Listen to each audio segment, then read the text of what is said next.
ਅਗਲੀ ਖਬਰ ਦੇ ਵੱਲ ਵਧੀਏ ਤੇ ਪਿਛਲੇ ਦਿਨੀ ਕੈਲੀਫੋਰਨੀਆ ਦੇ ਜਿਹੜੇ ਪਹਾੜ ਨੇ ਉਹਨਾਂ ਦੇ ਵਿੱਚ ਜਿਹੜੇ ਬਰਫ਼ ਨਾਲ ਢਕੇ ਪਹਾੜ ਆ ਉਹਨਾਂ ਦੇ ਵਿੱਚ ਸੈਰ ਕਰਨ ਦੇ ਦੌਰਾਨ ਲਾਪਤਾ ਹੋ ਗਏ ਸੀ ਬ੍ਰਿਟਿਸ਼ ਮੂਲ ਦੇ ਅਭਿਨੇਤਾ ਜੂਲੀਅਨ ਸੈਂਡਸ ਤੇ ਉਹਨਾਂ ਦੀ ਜਿਹੜੀ ਡੈੱਡ ਬੋਡੀ ਆ ਹੁਣ ਮਿਲ ਗਈ ਆ। ਜੂਲੀਅਨ ਸੈਂਡਸ ਜਿਹੜੇ ਨੇ ਬ੍ਰਿਟਿਸ਼ ਮੂਲ ਦੇ ਅਦਾਕਾਰ ਨੇ ਤੇ ਇਹਨਾਂ ਦੀ ਆਸਕਰ ਜਿਹੜੀ ਫਿਲਮ ਆਸਕਰ ਜਿੱਤੀ ਫਿਲਮ ਹੈ ਕਿ ਇਹ ਰੂਮ ਵਿਦ ਏ ਵਿਊ ਉਹਦੇ ਵਿੱਚ ਇਹ ਆਪਣੀ ਜਿਹੜੀ ਰੋਲ ਆ ਉਹਦੇ ਲਈ ਭੂਮਿਕਾ ਲਈ ਸਭ ਤੋਂ ਵੱਧ ਜਾਣੇ ਜਾਂਦੇ ਸੀਗੇ ਤੇ ਇਹਨਾਂ ਦੀ ਹੁਣ ਮੌਤ ਦੀ ਜਿਹੜੀ ਪੁਸ਼ਟੀ ਆ ਹੋ ਗਈ ਹੈ। ਉਹ 65 ਸਾਲ ਉਹਨਾਂ ਦੀ ਉਮਰ ਸੀਗੀ। ਕਾਉਂਟੀ ਸ਼ੈਰਿਫ ਦੇ ਜਿਹੜਾ ਦਫ਼ਤਰ ਨੇ ਇਹ ਗੱਲ ਦੱਸੀ ਹੈ ਕਿ ਜਿਹੜੇ ਹਾਈਕਰ ਸੀਗੇ ਉਹਨਾਂ ਨੂੰ ਇੱਕ ਮਨੁੱਖੀ ਪਿੰਜਰ ਜਿਹੜਾ ਉਹ ਲੱਭਿਆ ਸੀਗਾ 25 ਜੂਨ ਦੀ ਗੱਲ ਹੈ। ਤੇ ਉਸ ਤੋਂ ਬਾਅਦ ਸੈਨ ਬਰਨਾਰਡੀਨੋ ਕਾਉਂਟੀ ਨੇ ਇਸ ਦੀ ਪਛਾਣ ਜਿਹੜੀ ਆ ਉਹ ਮਨੁੱਖੀ ਪਿੰਜਰ ਦੀ ਕੀਤੀ ਸੀ ਕਿ ਇਹ ਲਾਪਤਾ ਅਭਿਨੇਤਾ ਜੂਲੀਅਨ ਸੈਂਡਸ ਦਾ ਜਿਹੜਾ ਉਹ ਸਰੀਰ ਹੈ। ਤੇ ਉਸ ਤੋਂ ਬਾਅਦ ਉਹਨਾਂ ਨੇ ਕਿਹਾ ਕਿ ਹੁਣ ਉਹਨਾਂ ਦੀ ਮੌਤ ਕਿਸ ਤਰੀਕੇ ਦੇ ਨਾਲ ਹੋਈ ਜਾਂ ਕੀ ਕਾਰਨ ਰਹੇ ਇਸ ਦੇ ਲਈ ਅਗਲੇ ਟੈਸਟ ਦੇ ਨਤੀਜਿਆਂ ਦੀ ਜਿਹੜੀ ਉਡੀਕ ਕੀਤੀ ਜਾ ਰਹੀ ਹੈ। ਤੇ ਉਹ ਲਾਸ ਏਂਜਲਸ ਤੋਂ ਲਗਭਗ 50 ਮੀਲ 80 ਕਿਲੋਮੀਟਰ ਦੂਰ ਉੱਤਰ ਪੂਰਬ ਦੇ ਵਿੱਚ ਸੈਨ ਗੈਬਰੀਅਲ ਪਹਾੜਾਂ ਦੇ ਬਾਲਡੀ ਬਾਉਲ ਇਲਾਕੇ ਦੇ ਵਿੱਚ ਜਿਹੜਾ ਉਹ 13 ਜਨਵਰੀ ਨੂੰ ਲਾਪਤਾ ਹੋ ਗਏ ਸੀਗੇ ਤੇ ਹੁਣ ਇੱਥੇ ਜਦੋਂ ਹਾਈਕਿੰਗ ਕਰ ਰਹੇ ਸੀਗੇ ਤਾਂ ਉਸੇ ਦਰਮਿਆਨ ਜਿਹੜੇ ਪਰਬਤਰੋਹੀ ਨੇ ਜਾਂ ਜਿਹੜੇ ਹਾਈਕਰ ਸੀਗੇ ਉਹਨਾਂ ਨੂੰ ਫਿਰ ਇਹਨਾਂ ਦੀ ਜਿਹੜੀ ਡੈੱਡ ਬੋਡੀ ਆ ਉਹ ਮਿਲਦੀ ਆ।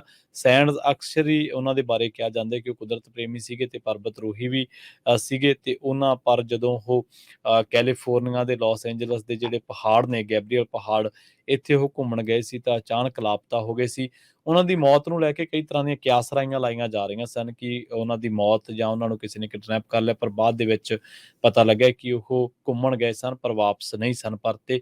ਹੁਣ ਦੱਸਦੇ ਆ ਕਿ ਉਹਨਾਂ ਦਾ ਜਿਹੜਾ ਡੈੱਡ ਬੋਡੀ ਆ ਉਹ ਮਿਲ ਗਈ ਹੈ। ਜੀ ਟੈਕਨੋਲੋਜੀ ਇੰਡਸਟਰੀ ਦੇ ਵਿੱਚ ਇੱਕ ਵਾਰੀ ਫੇਰ ਲੇ-ਆਫ ਦਾ ਬਹੁਤ ਵੱਡਾ ਝਟਕਾ ਲੱਗਾ ਆ। 2023 ਦੇ ਜੇ ਲੇ-ਆਫ ਟਰੈਕਰ ਨੂੰ ਦੇਖਦੇ ਜਾਈਏ ਤੇ ਅੱਜ ਨਿਊ ਰੈਲਿਕ ਕੱਟਸ ਨੇ 150 ਜੌਬਾਂ ਕੱਟੀਆਂ ਹੈਗੀਆਂ। ਨਿਊ ਰੈਲਿਕ ਜੋ ਕੰਪਨੀ ਆ ਫੋਰਡ ਨੇ 1000 ਦੇ ਕਰੀਬ ਤੇ ਇਸੇ ਤਰ੍ਹਾਂ ਊਬਰ ਨੇ ਤੇ ਰੋਬਨਹੁੱਡ ਕੰਪਨੀਆਂ ਨੇ ਵੀ ਲੇ-ਆਫ ਕੀਤੀ ਹੈਗੀ ਆ। ਫੋਰਡ ਨੇ ਇਹ ਕਿਹਾ ਵੀ ਘੱਟੋ ਘੱਟ 1000 ਜੋ ਉਹਨਾਂ ਦੇ ਸੈਲਰੀਡ ਤੇ ਕੰਟਰੈਕਟ EMPLOYEES ਹੈਗੇ ਆ ਉਹਨਾਂ ਨੂੰ ਲੇ-ਆਫ ਕੀਤਾ ਗਿਆ ਵਾਲ ਸਟਰੀਟ ਜਰਨਲ ਦੇ ਮੁਤਾਬਕ। ਇਸੇ ਤਰ੍ਹਾਂ 150 ਦੇ ਕਰੀਬ ਨਿਊ ਰੈਲਿਕ ਜੋ ਕੰਪਨੀ ਆ ਉਹਨਾਂ ਨੇ ਲੇ-ਆਫ ਕੀਤਾ ਤੇ ਹੋਰ ਰੋਬਨਹੁੱਡ KPMG ਊਬਰ ਔਰੇਕਲ ਇਹ ਕੰਪਨੀਆਂ ਨੇ ਵੀ ਲੇ-ਆਫ ਕੀਤੀ ਹੈਗੀ ਆ। ਨਿਊ ਰੈਲਿਕ ਦੇ CEO ਬਿਲ ਸਟੇਪਲਸ ਨੇ ਅਨਾਉਂਸ ਕੀਤਾ ਵੀ ਉਹ 155 ਦੇ ਕਰੀਬ ਜਿਹੜੇ US ਦੇ EMPLOYEES ਆ ਤੇ 57 ਦੇ ਕਰੀਬ ਇੰਟਰਨੈਸ਼ਨਲੀ ਉਹਨਾਂ ਨੂੰ ਲੇ-ਆਫ ਕਰਨ ਜਾ ਰਹੇ ਹੈਗੇ ਆ। ਰੋਬਨਹੁੱਡ ਨੇ ਕਿਹਾ 150 ਦੇ ਕਰੀਬ ਉਹ ਉਹਨਾਂ ਦਾ ਇੰਟਰਨਲ ਮੈਮੋ ਜੋ ਉਹਨੇ ਸੈਂਡ ਕੀਤਾ ਆ ਆਪਣੇ EMPLOYEES ਨੂੰ ਉਹਦੇ ਵਿੱਚ ਲੇ-ਆਫ ਕਰਨ ਜਾ ਰਹੇ ਆ। ਇਹ ਅੱਜ ਦੀ ਅਨਾਉਂਸਮੈਂਟ ਆ। KPMG ਉਹਨਾਂ ਨੇ ਕਿਹਾ 1900 ਦੇ ਕਰੀਬ ਇਹ ਅਕਾਊਂਟਿੰਗ ਫਰਮ ਆ USA ਦੇ ਵਿੱਚ ਉਹ ਲੇ-ਆਫ ਕਰਨ ਜਾ ਰਹੇ ਹੈਗੇ ਆ। 700 EMPLOYEE ਉਹਨਾਂ ਨੇ ਫਰਵਰੀ ਮਹੀਨੇ ਦੇ ਵਿੱਚ ਲੇ-ਆਫ ਕੀਤੇ ਸੀ। ਇਸੇ ਤਰ੍ਹਾਂ ਗੋਲਡਮੈਨ ਸੈਕਸ ਨੇ ਵੀ ਆਪਣੀ ਕੱਟ ਕੀਤੇ ਹੈਗੇ ਆ। ਬਲੂਮਸਬਰਗ ਦੇ ਮੁਤਾਬਕ ਉਹਨਾਂ ਨੇ 250 ਦੇ ਕਰੀਬ ਕੱਟ ਕੀਤੇ ਆ। ਇਹ 5 ਮਹੀਨੇ ਪਹਿਲਾਂ ਹਜੇ 4000 ਦੇ ਕਰੀਬ ਹੋਰ EMPLOYEE ਲੇ-ਆਫ ਕੀਤੇ ਸੀ। ਰਾਈਟ ਸ਼ੇਅਰਿੰਗ ਜਾਇੰਟ ਊਬਰ ਨੇ 200 ਦੇ ਕਰੀਬ EMPLOYEES ਨੂੰ ਲੇ-ਆਫ ਕੀਤਾ। ਸੈਲਰੀਡ EMPLOYEE ਜੋ ਉਹਨਾਂ ਦੇ ਆਫਿਸਸ ਦੇ ਵਿੱਚ ਹੈਗੇ ਆ 35% ਰਿਕਰੂਟਿੰਗ ਟੀਮ ਦੇ ਵਿੱਚ ਆ।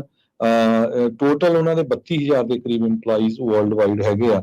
ਔਰੇਕਲ ਨੇ ਵੀ ਪਿਛਲੇ ਦਿਨਾਂ ਦੇ ਵਿੱਚ 200 ਤੋਂ ਵੱਧ EMPLOYEE ਲੇ-ਆਫ ਕੀਤੇ ਹੈਗੇ ਆ। ਜੀ